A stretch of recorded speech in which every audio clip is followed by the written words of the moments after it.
everybody. It's Dale. Welcome back to Earndale's. Well, I've had an exciting few days. It's been a very busy week.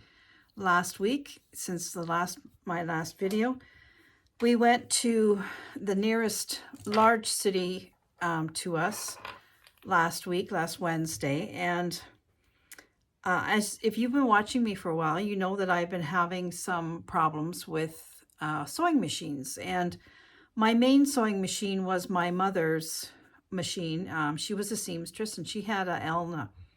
And I think her Elna was new in the 80s, maybe 70s. Anyway, it was a very well used machine. I think probably worn out might be a better term for it. I got it when she passed away and I had a little bit of work done to it, but after I had the work done to it, I actually wasn't sewing, so I had just put it away. And then when we moved out here and I retired, or when I retired and we moved out here, I started sewing on it, and I've been sewing nonstop with that thing, and it's been great. A couple of months ago, just before Christmas, it just died. It just stopped.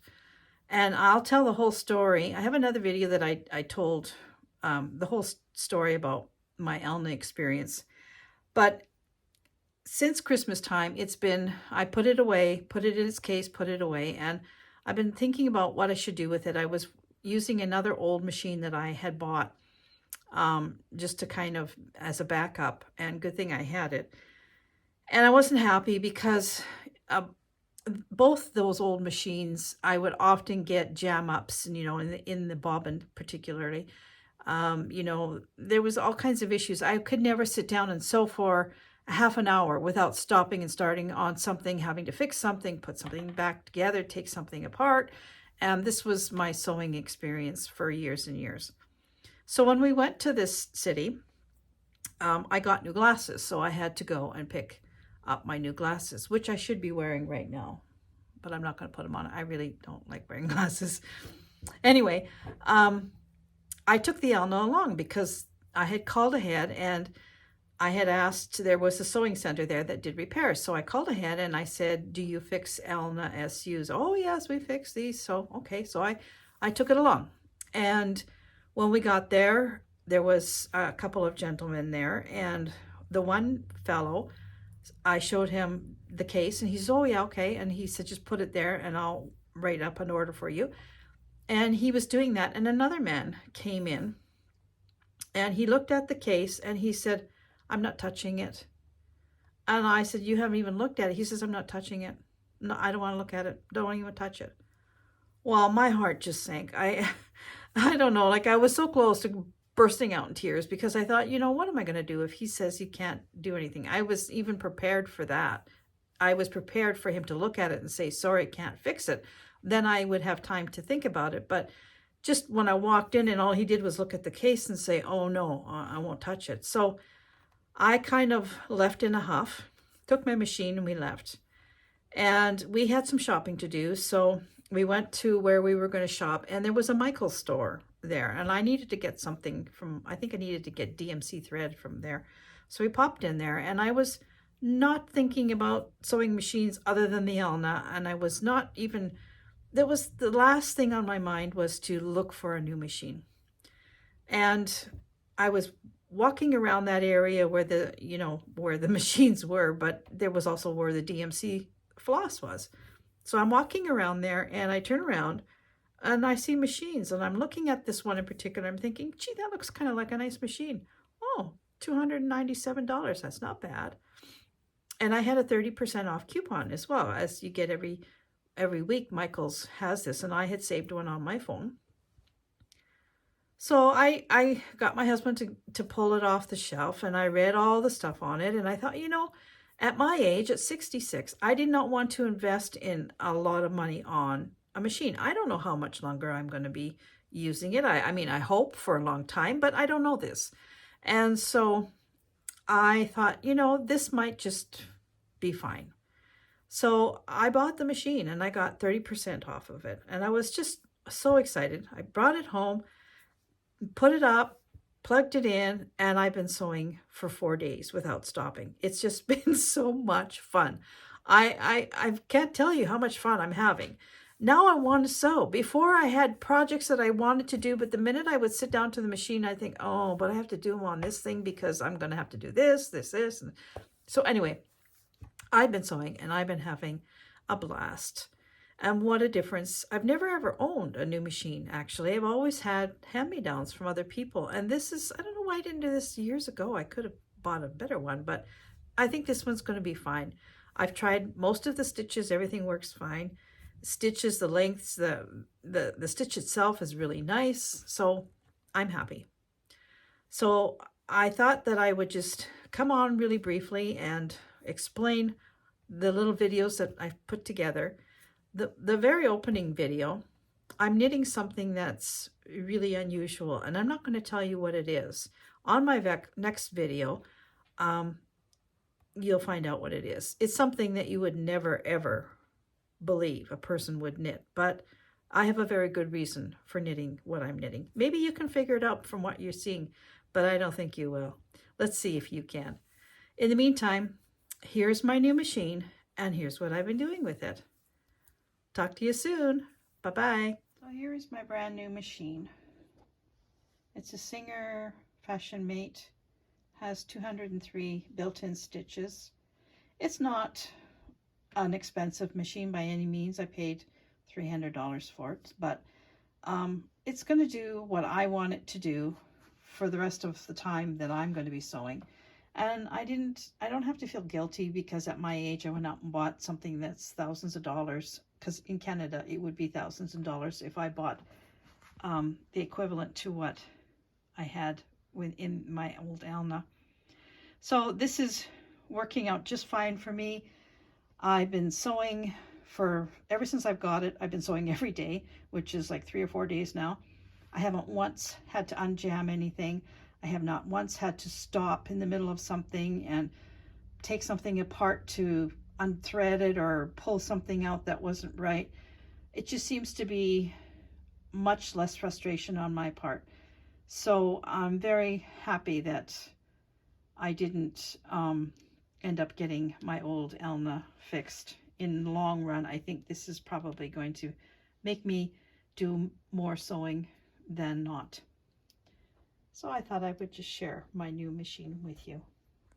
After I purchased my new machine, I decided I wanted to start a project. So I found a pack of 15 fat quarters all coordinated together, and I purchased that pack, and this is the colors, this is the fabrics that were in it. I'll just show you very quickly. There was these pretty flowers, a nice pastel square,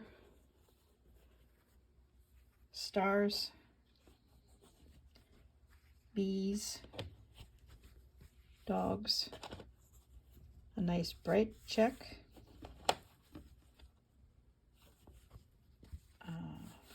nice little sun, clouds, and some birds, some little flowers, clouds, rainbows, raindrops, unicorn, beautiful bright polka dot, cats, bunnies, leaves. Not quite sure how these leaves fit into all this, but whatever. And muffins or cupcakes. So that was the 15 different fat quarters. I cut them all up into 5-inch squares, each one of them. And then I've sewn 4 5-inch squares together. And what I decided I was going to make was the disappearing 4-patch quilt. And that's what I'm doing. So once you get your 5 squares sewn together, your 4 5-inch squares sewn together, you take your ruler and you line it up here on the one, put your 1 inch on here. So you're going to be cutting away 1 inch from here. You line 1 inch up here, you cut, and then you turn. You do the same thing. You line it up 1 inch from here, and then you cut 1 inch there. And then you turn, put your ruler down 1 inch, cut all the way, And the last time, do the same thing. So you end up with 4 smaller squares, 4 rectangles, and a 1-inch square, I think it is, or maybe a 2-inch square in the middle. And that is what you do. That's what you do to make the disappearing 4 patch. So I'll show you the quilt that I'm putting together.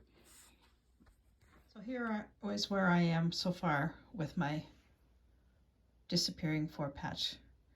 And you can move all the colors around. So what I did was when I cut them up, I took the middle 4 triangles, gosh, I can't even talk, and I moved them to the next one, and the middle one I moved to the second one. And then I just kept doing this sort of on the same lines as a trip around the world, how you do that. I moved them around, and then I had everything all mixed up, but I didn't really like how it looks. So then I just moved the dark. I had a lot of dark in one place, a lot of yellow in one place. So then I just kind of took pieces and moved them. But I kept all the rectangular pieces are the same on each block. And all the squares are the same on each block. The centers are different. So that's where I am now. Now I'm going to start sewing these all together. So what you have to sew together now is these 3, these 3, and these 3, and then you sew these 3 together, like these 3 pieces to make a block. This, I've started making this, I thought it would be for a baby quilt.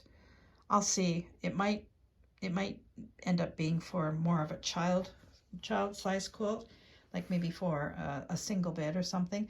I have the rest of those blocks that I can use. Right now this is only 5 across and 6 down, which I don't think, once it's sewn together, it's going to shrink, of course, because squares are going to get smaller. So what I'm going to do is I'm going to sew these all up and then lay them all back down again. I'm not going to sew the blocks together. I'm just going to sew each square, sew this together, but not the whole quilt. And then I'll see how big it is, and if I need to, I will cut up the rest of those blocks and add to it to make it longer. And then I think I'll put a sashing around it as well. So that's what I've been doing on my brand new machine. And I've had so much fun because I haven't had to stop and unjam or rethread or untangle once in all the time that I've been sewing this weekend, or this past weekend. So I'm so happy to finally be able to sew and just keep on going without having to be frustrated and upset. So that's where I'm working at, and I'll keep you informed as to how I go with this. This is the first time I've done one of these, and it's actually quite fun to do. And it's such a nice scrappy quilt when it's done. So I'm really looking forward to getting this project done. Time to start sewing some pieces together.